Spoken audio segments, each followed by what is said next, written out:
In this episode of the Brawn Body Health and Fitness Podcast, I'm excited to welcome on Dr. Mike Lehr, an associate professor at Messiah University's Doctor of Physical Therapy program, to discuss his personal journey, the PNF chop and lift technique, and ankle dorsiflexion. This is our first episode of 2022. We are kicking off season 3 of the podcast. If you asked me when I first started the podcast if we were going to hit over 135 episodes, and have the guests that we had on and the success that we've experienced, I would have just kind of laughed at you. It's amazing how far we've come. And I credit a lot of that personal success I've had to perseverance. And speaking of perseverance, Dr. Lehr really knows what it means to persevere through difficult times, as he's going to share in his personal journey. We're specifically diving into two different numbers, 37 and 1. Keep those in the back of your mind as you listen and really dive into the meaning behind those two numbers as it relates to Dr. Lehr's personal story. His story of perseverance is something that I wanted to share to start off the year 2022. The world has been in a very crazy place for the past 22, 23-ish months between COVID, the pandemic, politics, all these crazy things. And we have all persevered through those situations and these circumstances in one way or the other. We faced challenging times and trying times, and we have continued to push forward. A new year is here, and every new year brings new opportunity. What will this year bring for you? Will you seize the opportunity, or will you simply let it pass? Will you grab the bull by the horns, or will you let the bull hit you?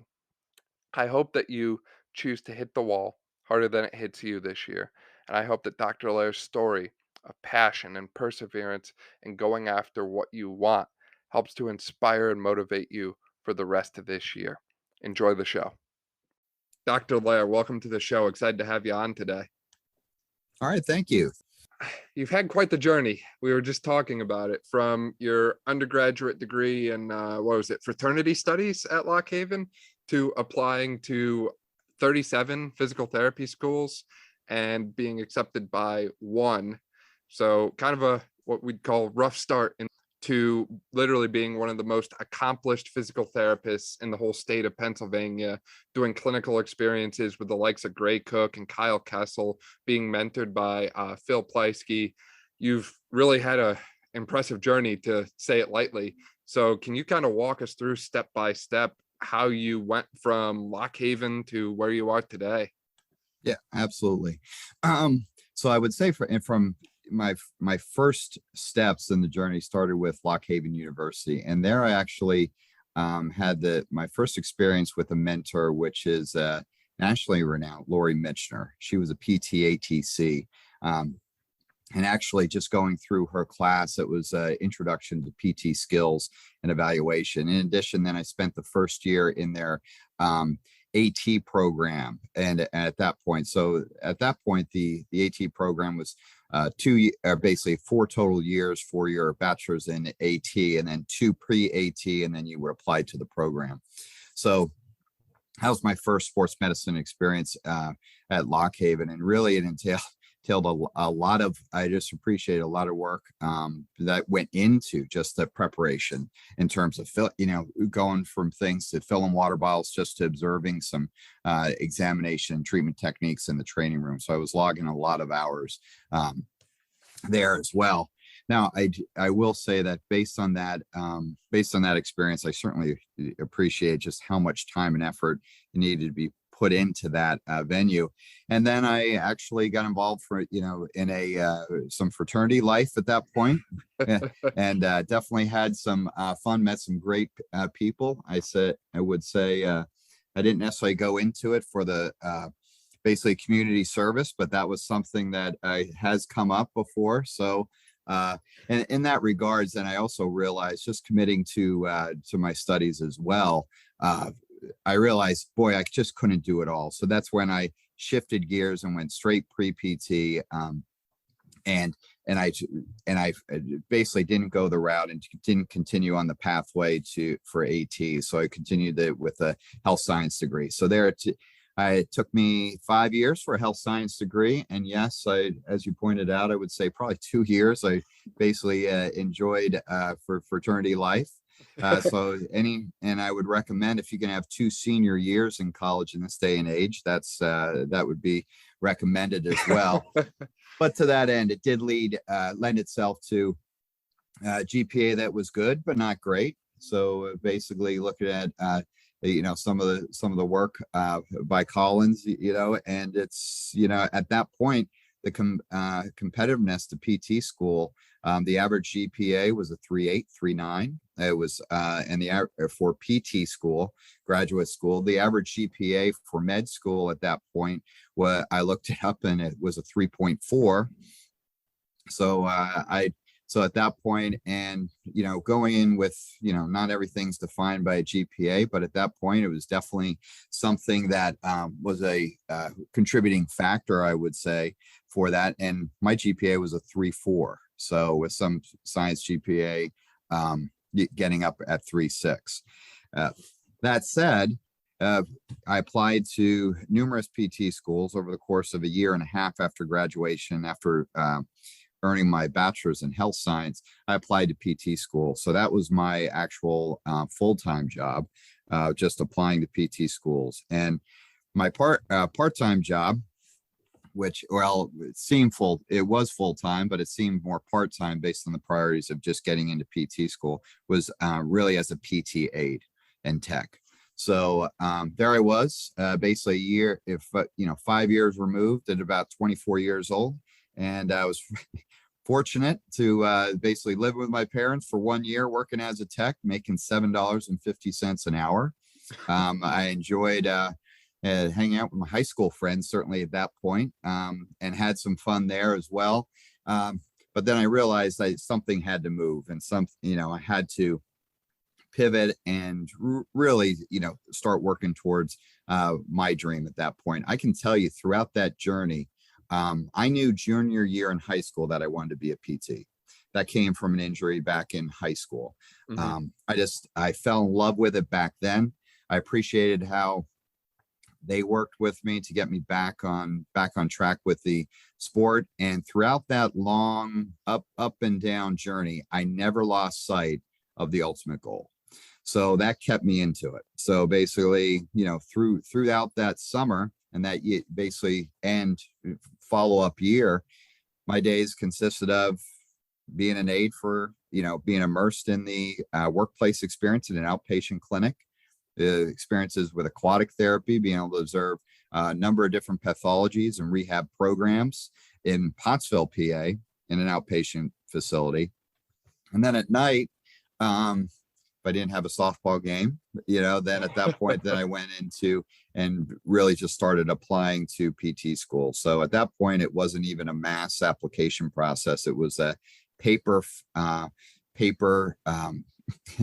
basically file application where you would be printing your name and writing and then you write the check. And the application fees can be anywhere from $35 to $50. So pretty much for every day that I worked, the net take home, I was applying to one PT school. So at the end of the day, I would say, I think my career could be pretty much, summed up in a couple and simplified in a couple numbers. And the 37, that just shows one thing and one thing only, just perseverance. Mm-hmm. At that point, turning failure into success.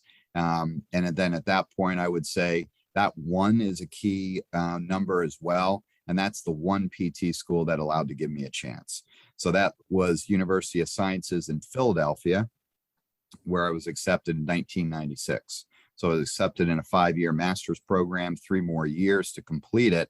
And then at that point, at the end, then it was, graduation with honors. And I think it's magna cum laude honors there in 1999, which started my career and which led to the first, my outpatient experience, first job. And I got to appreciate Bonnie Gatteau Physical Therapy in Lusby, Maryland.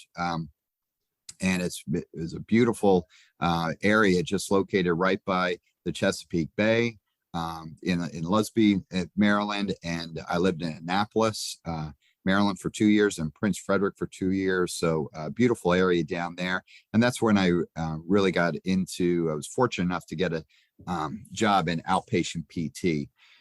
I could tell you in 1999, when you look at the PT market, if you look back, there are some insurance issues that hit. And I had one of my professors, which I greatly respected, his opinion suggests that I actually become a pharmaceutical rep. Mm. So, so there, so that was interesting as well. So that was a little tough considering it was a couple months before graduation. However, he was reading the climate, and there we, with the Balanced Budget Act that just hit, PT, when I was applying to PT schools, PTs were getting sign-on bonuses. And when I was out, most of my class, we were having some difficulty finding jobs. So, but I was very fortunate to find the job in the setting that I want and that I wanted. And then at that point in that setting, I can tell you, I really immersed myself just in outpatient care. I was addicted to continuing education. I was basically committed to learning as much as I can, as fast as I could at that point. Certainly, I didn't have Madison, my daughter, at that point. I was engaged at the time, so there I, had my priorities in check. And with the continuing education experiences, probably just within that first year, two courses that really stood out was, well, certainly the I took the course from Gray Cook and Mike Voigt, just based on their recommendation. And as he said, in my last clinical in PT school, I was fortunate enough to be with Kyle Kiesel, Lee Burton, and Gray Cook as well. So, so I spent 8 weeks of really being very confused, but learning in each week at that point, and they took me under their wing. And I wanted to continue that, that knowledge journey in terms of with a movement centered approach. And I really was fortunate to be at ground zero of functional movement systems, just from a student standpoint, and just to see what they have done just over the last 2 decades of how they have really created a model that PTs can sink their teeth into in terms of really applying a movement centered approach. In addition, then I had an expert, I really looked into courses for manual therapy. So there I was fortunate enough in DC back in 2000 to go to a course with Brian Mulligan. So I was in a room with 200 people, and he would just ask people out of the stands to come up and, basically demonstrate what they can't do in terms of movement. And then he would look to mobilize them and go through a quick screening, of course, prior to, and then he would go through the technique right in front of people. So that really set the stage. I thought that was very powerful because he had, he could show the confidence he had in his skills and his theory and his technique. And he showed it in front of 200 people, and actually getting his hands just to, performing some of the mobilizations on me for that during lab period was extremely valuable. So really taking those two and sort of synergizing those two into in updating my clinical toolbox and applying that in addition to the therapists that I work with. So the therapists that I work with, actually at the clinic, they didn't do a lot of exercise. People came in, they sort of, the patient walked in the room and then walked out about 30 minutes, 45 minutes later. And I was thankful that I was actually very curious to find out what was going on, with some of these patients. And because we had an integrated sort of team or collaborative team approach, I was able to, start that dialogue.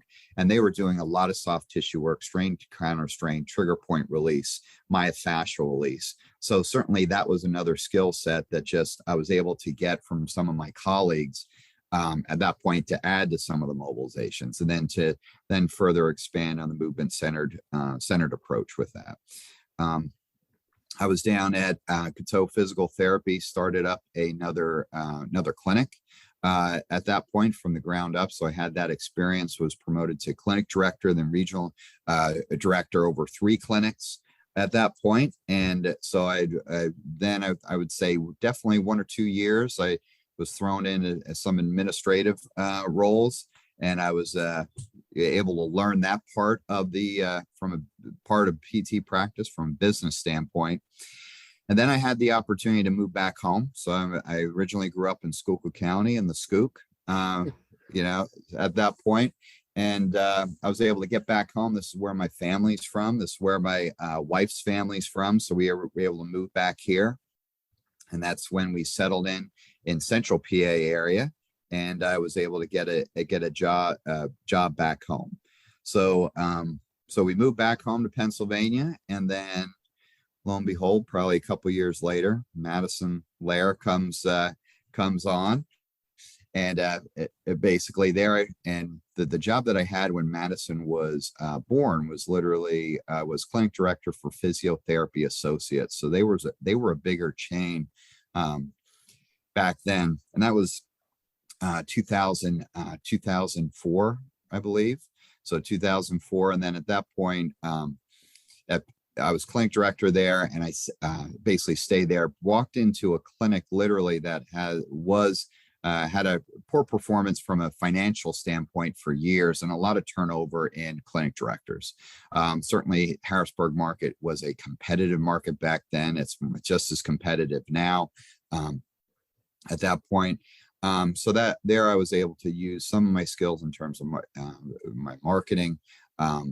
And also just what I've learned over my career and the different business models to help sort of propel and jumpstart that clinical situation as well. So there we had 0 patients, but we had the clinic was in place, the space was in place. We didn't have to sign any leases or renegotiate. And from there, at that point, we were able to get a net profit of 25%, which put us in the top 10% within the company. And we were invited to Florida. Our team was invited to Florida to celebrate that achievement. So it was nice to see that success. I can tell you though those were long hours, long weeks, and I'm glad I could do it back then. At that point, wouldn't necessarily want to go back there, but you only have probably 1 or 2 clinic startups in your lifetime and career at that point. So I did them. And then at that point in 2007, then I started doing adjunct faculty work at Lebanon Valley College. And then that led to visiting instructor position. So with the visiting instructor position, I had a key decision to make with that offer on the table, where do I leave the clinic that I helped build up with the referral sources and with staff that we actually build up to jump in academia? And it was a very tough decision for me, something that I contemplated a lot with, and just some of the impact that the ripple effect and the impact that it would have on potentially others. However, I realized I really had to center myself and focus on one key thing, and that's I love to teach. That is my passion.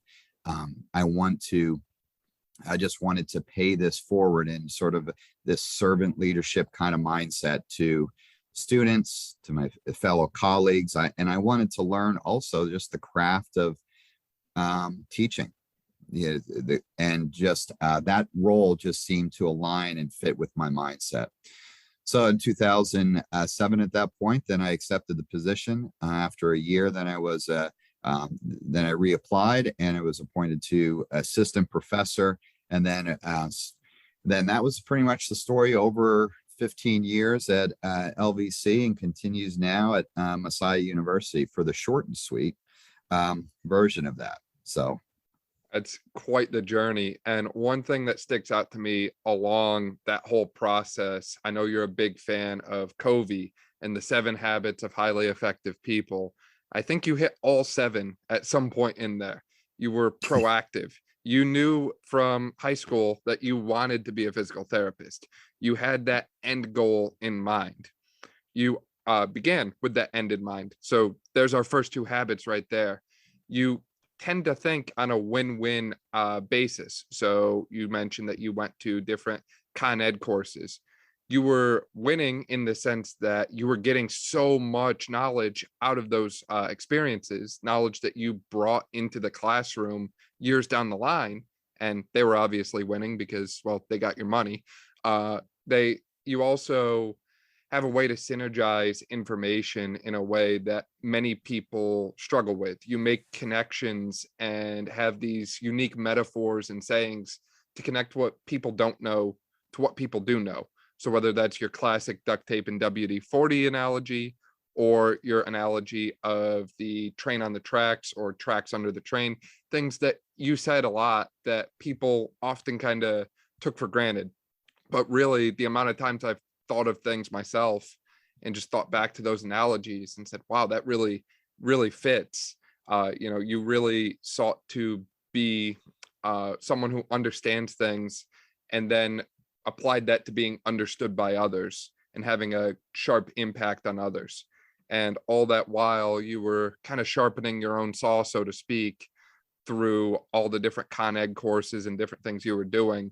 I know you're a humble guy, so I'll brag for you. I think you have more letters after your name than you have in your name, from OCS, CSCS, Manual Therapy Fellowship, and you've worked with some of the best, from MLB players to professional golfers to Olympians. I mean, you've got the whole story here, man. It's very impressive what you've done. Well, I appreciate that, Dan. And yeah, the other number I would say is 24 letters, after my name. And I would say that can be broken down into just two keywords, just lifelong learning. Honestly, I'm less concerned about the number of letters, but hopefully that resonates for, I do walk the walk and talk the talk.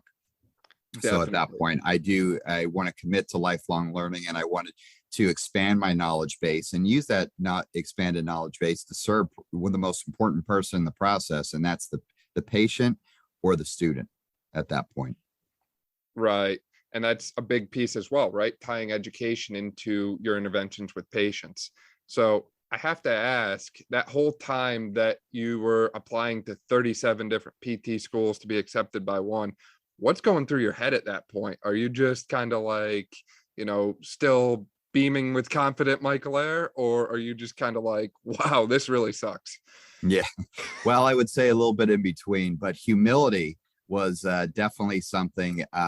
It seemed like life was knocking me down on a daily basis. I remember one time coming home and I knew it was just around, we were playing, and that's at that point you're playing the mailbox game. It's not emails, it's like a paper. Basically you get home and check the mailbox as soon as you get home. And if it's a thin, and I learned quickly, if it's a thin envelope, chances are it's not good news. If it's thick, where they're looking for more information, great. But I remember coming home and I'm just like, you're almost speeding home for that moment of truth to see where your life goes.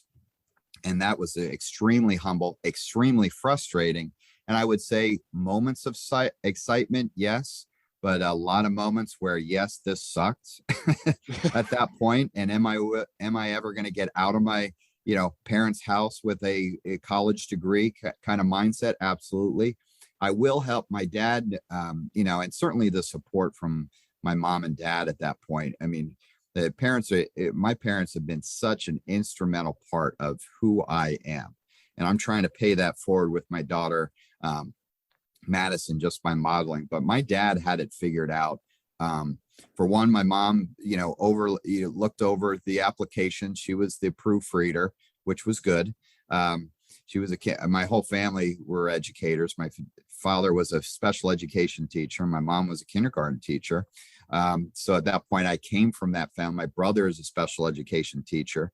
So, but I will say my parents, my mom helped me proofread, those applications before they got out. They also supported me when basically I couldn't pay the bills because the money coming in did not match the money needed to go out to pursue my dreams. So my dad did something very special. He put up a punching bag and a weight set in the barn, and an upstairs barn. And I can tell you, I spent a lot of time finding myself just in that hot upstairs barn at all hours. So you grew up on a farm then? I did not. Is no, I'm sorry. So basically the barn. So it's yeah, just a garage. Yeah, I Okay. call it a barn because my dad built it and it's almost like a I guess we call it garages, barns up there. But yeah, my uncle has two farms though, and a lot of farmland where I grew up. So I have to ask, is that any of the influence behind why you use mostly pictures in your PowerPoints and your presentations? So I think everyone, especially students, will remember that your presentations are distinct for this unique pictures that you put in there. So maybe like a picture of an elephant or a picture of a chicken and an egg. So where'd that come from? Well, I see that resonated with you, but no, I have come to learn that basically there's a lot of diverse learning styles out there, and certainly the student that I'm seeing today is different than I saw 10 years ago. It's not better or worse, it's just different. So one thing that I think is one common thread is I think pictures do say a lot more. They, with the cliche, pictures say 1,000 words, but we are visual learners. So a picture can stimulate different thoughts. And at least that could potentially open some dialogue there. And, between visual learners and kinesthetic learners, I mean, if you have strategies that try or use those two things to try to get across your message or content or whatever you're trying to do to get to that other person, they can be they can be effective in a lot of ways. So when we think about movement dysfunction, I famously remember you asking me the question, have you ever seen a patient or a person who wouldn't benefit from this exercise called the chop and lift? So where did the chop and lift come from, Dr. Lehr? Where'd you get that one from? Well, I respectfully stole it from Gray and Lee and Kyle, and I think they respectfully stole it from Voss and some of the original originators of PNF. So at that point, I would say, and yeah, and I think that's a pretty bold statement. And sometimes I make those statements just to sort of spark a little interest and sort of that aha effect. But I will say is when you look at some of these exercises that are based on these spiral diagonal movements. And that is that is one key thing that I picked up from sort of functional movement systems from the very beginning. They saw the benefits of this. They appreciated just how these movements can change the neural wiring and basically the motor learning and programming with different movements, upper quarter and lower quarter, and sometimes combined. And they really focused on the patterns versus the parts. So that's something where I basically took from them and I applied it. And and over the years, I mean, I've been a PT for 22 years. There's a lot of things that I forgot. There's a lot of things that I tried, didn't work, and that's why I forgot them. PNF chop and lift, and I just did it with a student just the other day. Just in front of the class. I mean, they are powerful techniques that when you look at it, really can encompass and address a number of different pathologies and help with movement. Right. And one of the other key areas that we think about when it comes to helping with movement, an area of key pathology happens to be the ankle. Ankle dorsiflexion is a commonly limited movement pattern that impacts our overall balance, our injury risk, especially with things like valgus collapse and ACL tears. I know you've done a little bit of research on ankle dorsiflexion, and some people even know you as the ankle dorsiflexion guy. So what would you say the biggest role of ankle dorsiflexion is in functional movement, and what have you found from researching ankle dorsiflexion over the years? Yeah, and I would say absolutely. I would have never expected when I was pounding the punching bag in the garage and barn, basically back in the day, like '95, that I would be linking my scholarship agenda to one particular joint. But at that point, I can tell you just from playing basketball and and my brother was a basketball player too, and had some rough games, barnyard basketball out there, and we had a lot of ankle sprains. Right. So there's like we looked at it like football and basketball combined to a degree.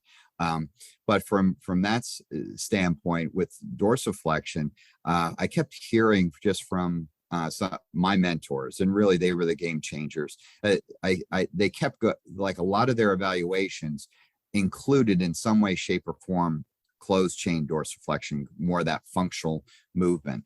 And then they started modifying the ankle in the position of the ankle with different ways to then look at how that could impact movement patterns.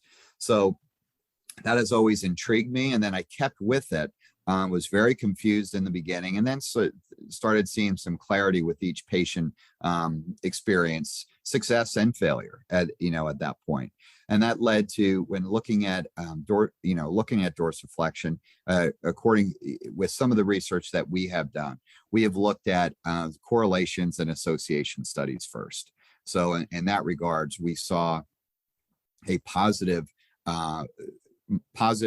and moderate strength correlation between dorsiflexion and the squat. Okay, so basically the squat as defined in the FMS standards, if you had a one, basically if you had a one on the squat, so there that showed where if you had a dorsiflexion restriction, and that was closed chain restriction, you were more likely to see a negative impact on the squat, and it correlated with that FMS squat criteria for one. And the other thing is, what we didn't find is we did not find a strong correlation or I should say a statistically significant correlation with the FMS lunge. However, when you look at the FMS lunge and the criteria, it's definitely more an upright spinal posture, that at that point, when you look at that, you can make sense where it probably doesn't correlate as well with the closed chain dorsiflexion.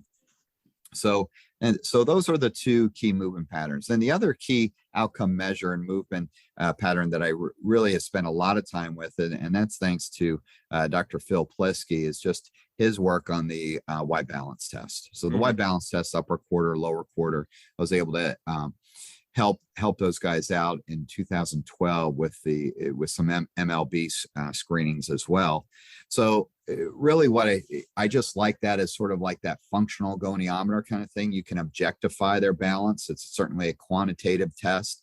You don't necessarily look at their qualitative and qualitative movements during that. However, what I did find during the past two experimental studies and trials, that there is a positive correlation between closed chain dorsiflexion and composite scores and the three different excursions. Previous research, not necessarily the research that we have published or the research that I'm going to disseminate in my dissertation with my dissertation info, is that the anterior reach seemed to really glean from the literature. I can tell you from my research, certainly the posterior medial direction, posterior lateral direction had a stronger correlation than anterior. Okay, but again, composite scores there, you saw all those come together in a positive uniform correlation relationship. So we do know that there's a correlation where closed chain dorsiflexion impacts and can correlate with fundamental movement patterns as far as squat and single leg squatting kind of movements, especially with the three excursions. So that's quantifiable. We've seen that. We see that consistently. The other thing that we look at in closed chain dorsiflexion is basically it's an intrinsic modifiable risk factor. So with being an intrinsic modifiable risk factor, now we get to appreciate, well, we can change this. So we can change this based on if an athlete comes in repeated ankle sprains at that point, and we're to say that person's ready to return to sport, and he has 32 degrees of closed chain dorsiflexion on the involved and 39 on the uninvolved.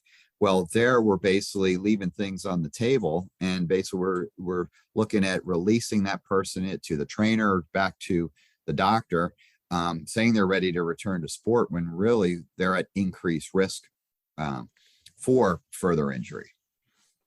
So with that said, then the next question is, so what do we do about it? So that leads in some of the research that we talked about, where what manual technique is most effective at improving dorsiflexion. And we found some interesting results and we really got these results. We've seen these results in two separate studies. The earliest study we did was compare closed chain dorsiflexion mobilization. Okay, certainly that goes into my Mulligan sort of bias and affinity for these kind of situations. But so the closed chain Mulligan MWM followed, and then we also looked at the instrument assisted soft tissue mobilization delivered to the gastroc and soleus in closed chain. And then we did a study, and then the third group was actually where we stacked those. We did the mobilization first, then the iStim together, and then the fourth group was control. So we looked at those four control groups, and at that point, we had each one of those. And I mean, I'll throw it out to you. You have enough clinical experience and background now. What if you had to, let's say you were at Hollywood Casino in Central PA? Shameless plug. I have no investment in that place. But which one would you pick as far as in the clinic? What do you think would yield the most benefit? Between Mulligan and iStim. iStim or the combo, or we did combo. Well, I'm a little bit biased because I happen to present this at Pittsburgh. Thanks again to you. So personally, I would pick the Mulligan Mob. I would think the combo would be best because, right, the more you do, the better you would expect things to be. But out of bias, I would pick Mulligan. One, because I've become really good at it from learning it through you and doing it time and time again. And two, it's active. We have movement, right? Active movement is usually a good thing as opposed to passive iStim. Right. So yeah, and you hit it on the head there. The biggest surprise for me is that the combo group did not do as well as either one of those in isolation. But certainly all three did better than the control. So we do now see, at least from our preliminary evidence, that yes, you can make a difference, and it's a short-term difference. We're not talking about doing that over a course of 8 sessions. We did it in 1 session. So in that regards, the other thing to think about, you just have to wonder if, depending on the situation, is that joint ready for that sort of wake-up call, afferent input in the neuromusculoskeletal system, that you want to do it in a way that improves movement and not elicits sort of that protective response. Like, what is going on here? So now the body's just going to sort of shut down around it, and then it's counterproductive. So moving on to that, then we also looked at which manual technique. Then we looked at high velocity thrust, because that's the next part of the story. High velocity thrust and closed chain MWM, and we compare that to the control group with my dissertation study. We looked at 2 variables: Y balance tests and pre and post test design for closed chain dorsiflexion. And actually, we saw, like you just said, that the closed chain MWM, when there was a restricted, as defined by the 35 degree mark, that was first demonstrated in Pope in 1998, and further emphasized in the CPGs as of late. The MWM had the higher statistical significance in terms of degrees. I think to like 2.74 degrees, which doesn't seem like a lot in the clinic, and certainly the clinical significance. Somebody could look at, well, is that clinically significant? And there I would go back to, well, it would depend on if that 2 degrees could potentially decrease potential injury risk for that lower extremity. At that point. So at the end of the day, what the research shows, dorsiflexion matters, and it matters in terms of improving or potentially improving the squat pattern, at least impacting it at that point. So you can hit 2 birds with 1 stone. There's another analogy to a degree. And then also looking at, manual therapy, there is effective use of manual therapy skills to address this real key impairment. And I always say this: not all impairments are created equal. And I don't see my research turning. I'm looking at improving inversion range of motion or plantar flexion range of motion, because I think if you really want to make a change in a person's movement, start at the osteokinematics of the talocrural joint and the ankle complex, and then reinforce with some neuromuscular corrective exercise for functional patterns, closed chain.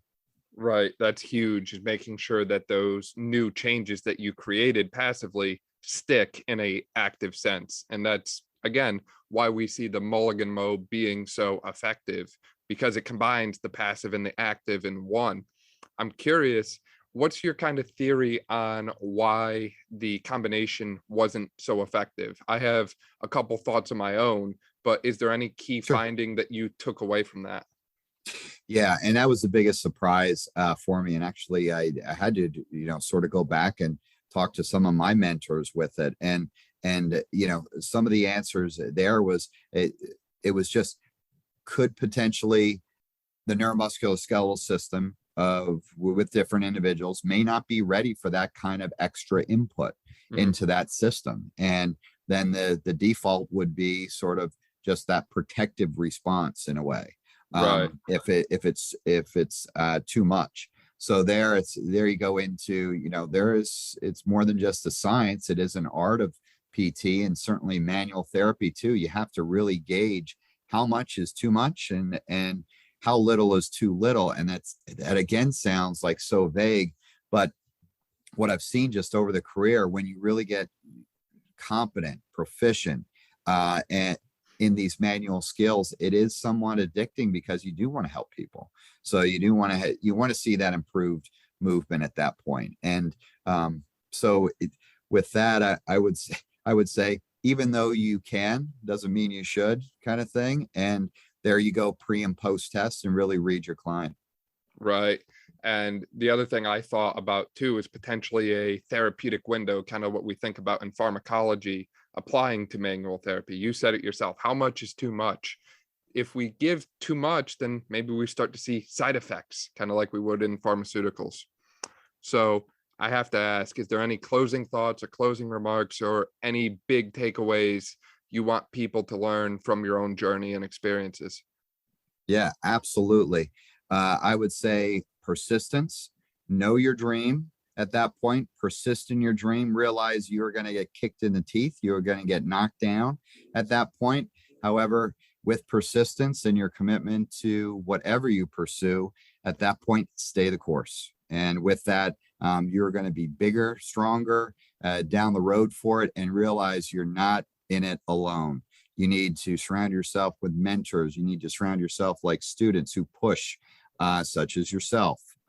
So challenge, you want to see students challenge the professors, embrace those questions at that point. And I would say to my fellow colleagues, professors, we can use our students as a window to see how effective our teaching is or isn't. So let's demonstrate humility. Let's demonstrate, just and model behaviors such as lifelong learning and commitment, and model those behaviors so the future generation, such as yourself, can sort of carry that torch forward. And always remember those three favorite numbers, right? 37, 1, and 24. Absolutely. Which I think is, if you add those up, it comes down to like a total of 87. So that total career. So if you want to subtract those, but Well, Dr. I really appreciate your time, your insight, and you sharing your journey with us. all right, excellent. Thank you, Dan. Appreciate you having me on. All right, miss you guys at LBC, but happy at Messiah too. Thank you for listening to our first episode of 2022. Season 3 is officially kicked off, and I could not be more excited. Make sure you subscribe to the podcast on your favorite listening platform if you are not already, because we have such an incredible lineup of guests for this year for you. Additionally, make sure you share this episode and our podcast as a whole with a friend that you think would benefit from the information that we share. Last, if you could, leave a review on whatever platform that you listen on, and check out the links that you see in our description, such as the support link or our various affiliate links, because that helps to support me and what I do in order to keep the podcast going. Thank you as always, and we'll see you next week for another exciting episode with Eric Diagati.